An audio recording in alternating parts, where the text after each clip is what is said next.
एक छात्र पूरी रात जमकर पढ़ाई करता है।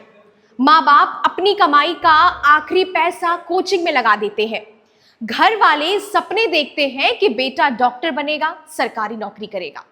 लेकिन एग्जाम वाले दिन कुछ लोगों के फोन में पहले से पेपर घूम रहा होता है और फिर अचानक खबर आती है एग्जाम कैंसिल्ड। अब सवाल ये है, गलती छात्र की थी या फिर सिस्टम की? आज के इस वीडियो में हम बात करेंगे नीट पेपर लीक, सीबीएसई की नई गड़बड़ियों और एसएससी जीडी एग्जाम कहां रद्द हुआ। इन सब के पीछे आखिर चल क्या रहा है, क्यों हर बड़ा एग्जाम अब शक के घेरे में आने लगा है, और सबसे बड़ा सवाल, क्या भारत का पूरा एग्जाम सिस्टम धीरे धीरे भरोसे को खोता जा रहा है? वीडियो को आखिरी तक जरूर देखिएगा, क्योंकि अंत में हम आपको बताएंगे कि आखिर ये लीक और गड़बड़ियां बार बार क्यों हो रही है और सरकार के सारे दावे आखिर जमीन पर क्यों फेल होते नजर आ रहे हैं। सबसे पहले बात करते हैं नीट, यानी कि national eligibility cum entrance test. यह वही परीक्षा है जिसमें देश के लाखों छात्र डॉक्टर बनने का सपना देखते हैं।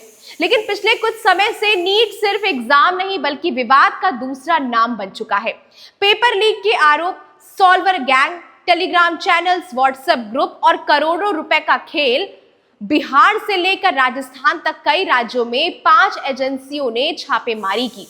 कुछ छात्रों ने आरोप लगाया कि एग्जाम शुरू होने से पहले ही प्रश्न पत्र बाहर पहुंच चुका था। सोशल मीडिया पर कई स्क्रीनशॉट्स वायरल हुए जिसमें दावा किया गया था कि सवाल पहले से घूम रहे हैं। अब यहाँ सबसे बड़ा सवाल उठता है, अगर पेपर सच में लीक हुआ था तो लाखों मेहनती छात्रों का क्या उनकी मेहनत सिर्फ इसीलिए बेकार हो जाए क्योंकि सिस्टम कुछ माफियाओं को रोक नहीं पाया? और यही वजह है कि देश भर में छात्रों ने प्रदर्शन शुरू कर दिया। दिल्ली से लेकर पटना तक कई जगह पर छात्रों ने सड़कों पर आंदोलन करना शुरू कर दिया। अब आते हैं सीबीएसई पर, यानी central board of secondary education, देश का सबसे बड़ा स्कूल बोर्ड। लेकिन यहाँ भी हाल के दिनों में कई सवाल उठे। कुछ छात्रों ने रिजल्ट में गड़बड़ी का आरोप लगाया, किसी ने मार्किंग सिस्टम पर सवाल खड़े कर दिए, तो कहीं आंसर शीट इवोल्यूशन को लेकर विवाद सामने आ गया। सोशल मीडिया पर कई छात्रों ने यह दावा किया कि उनकी अपेक्षा से बेहद कम नंबर आए हैं, जबकि रीचेकिंग के बाद नंबर अचानक से बढ़ गए। आप सोचिए, अगर रीचेकिंग के बाद नंबर बदल रहे हैं तो पहली जांच कितनी सही थी? यानी यहां भी छात्र का भरोसा टूट रहा है।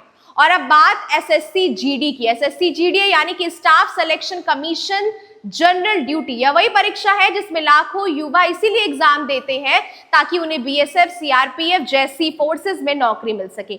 लेकिन यहाँ भी विवादों ने पीछा नहीं छोड़ा। कई राज्यों में छात्रों ने तकनीकी गड़बड़ी, सर्वर डाउन और पेपर से जुड़ी शिकायतें की। कुछ एग्जाम सेंटर्स पर एग्जाम रद्द करने की नौबत तक आ गई। कई छात्रों का आरोप था कि कंप्यूटर अचानक से बंद हो जा रहे थे।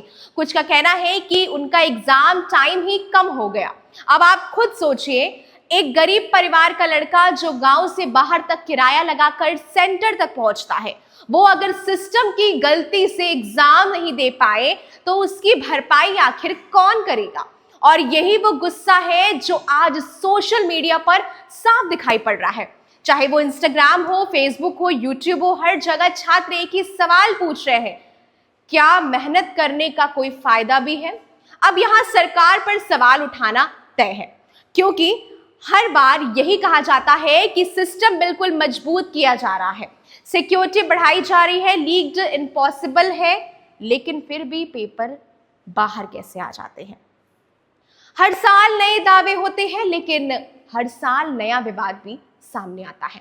कई एक्सपर्ट्स का मानना है कि भारत में एग्जाम माफिया अब एक ऑर्गेनाइज्ड नेटवर्क बन चुका है, यानी पूरा एक नेटवर्क जिसमें कुछ कोचिंग कनेक्शन, कुछ लोकल एजेंट्स, कुछ टेक्निकल लोग और कभी कभी अंदर की जानकारी रखने वाले लोग भी शामिल होते नजर आते हैं।